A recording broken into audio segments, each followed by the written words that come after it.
Welcome po dito sa may Daceldoro! Hello po, welcome or welcome back.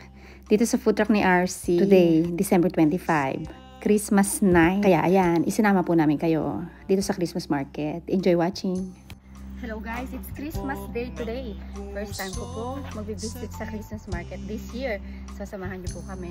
Grabing excited po ako at first time ko nga po makagala sa Christmas market this year. Kaya ito, kahit biglaan po at wala sa plano ang aking pag-aaya, hindi na ako pinagdalawang salita ng asawa ko. Even though na alam niya na medyo may kalayuan po ang Daceldoro mula sa aming bahay. Inaabot din po halos 2 oras ang pagdadrive at minsan lagpas pa, depende po sa traffic.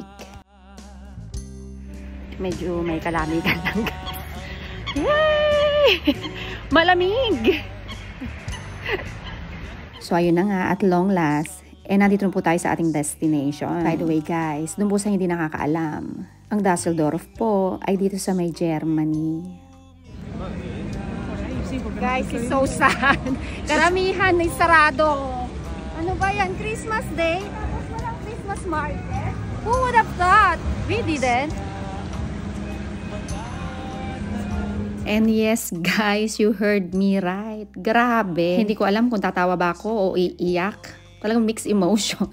Ang meron po kami dito. We drove all the way from Antwerp to here. Tapos eto pagdating namin. Wala po palang Christmas market tonight. Eto guys just imagine. According kay Google. Nagbukas po sila dito sa Christmas market na to noong November 21. At open po sila hanggang December 30. Except for one night. At ayun na nga.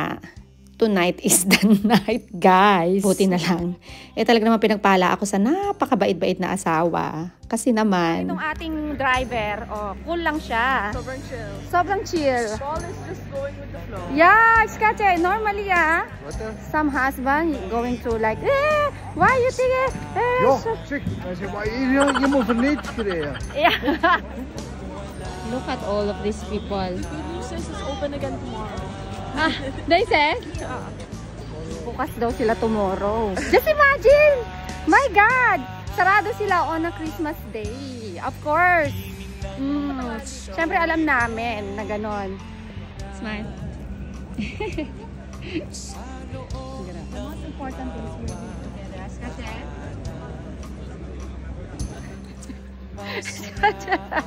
2 hours driving. 2 hours for nothing. All was closed.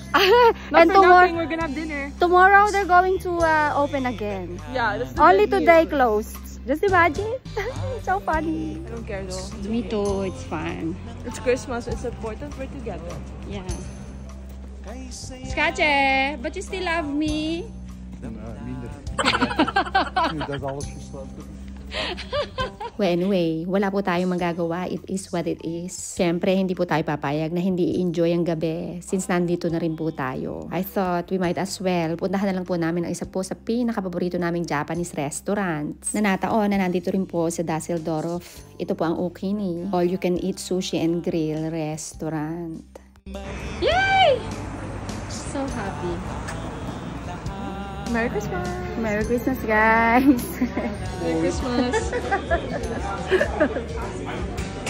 So, paano ba yan guys? Ikain na po natin ito. At tulad nga po ng nasabi ko, all you can eat concept ang meron po tayo tonight. Ang sistema po nila, uupo lang po tayo mag-order through our cell phone. And we were given 2 hours time to sit and eat. Ang gada isa po sa amin ay pwede pong pumili ng 5 dishes. Gada magpe-place po kami ng orders. And we have 15 minutes interval bago po ulit kami makapag-place ng orders for our next batch. Siguro karamihan sa inyo, lalo na po dito sa Europe. Alam na po ang konsepto na yan.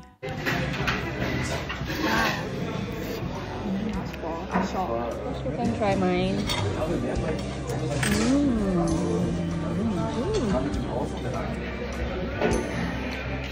You don't like the ginger, Paul? Sorry. Which one is not yours? Sabihin nila. Yeah, Kariage. Okama. There's no French fries. I don't want. Mabubusog lang ako.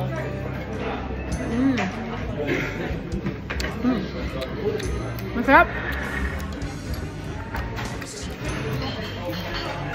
I'm started to hit my wall, guys. My God. Sobrang busog. No, thank you. This is my last.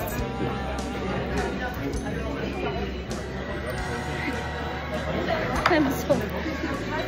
You can have it, Skaje. Nee, ik zit vol. Nee, ik weet niet meer. Ik heb het niet. Ik heb bij dat. Oh my God.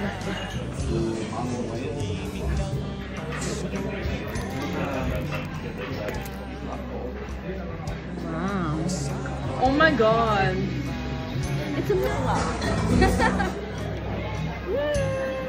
Bye. Thank you, Skaje. Thank you. Yes. This way, follow the leader. So what do you want, Kylie? Boba tea, I saved some space in here.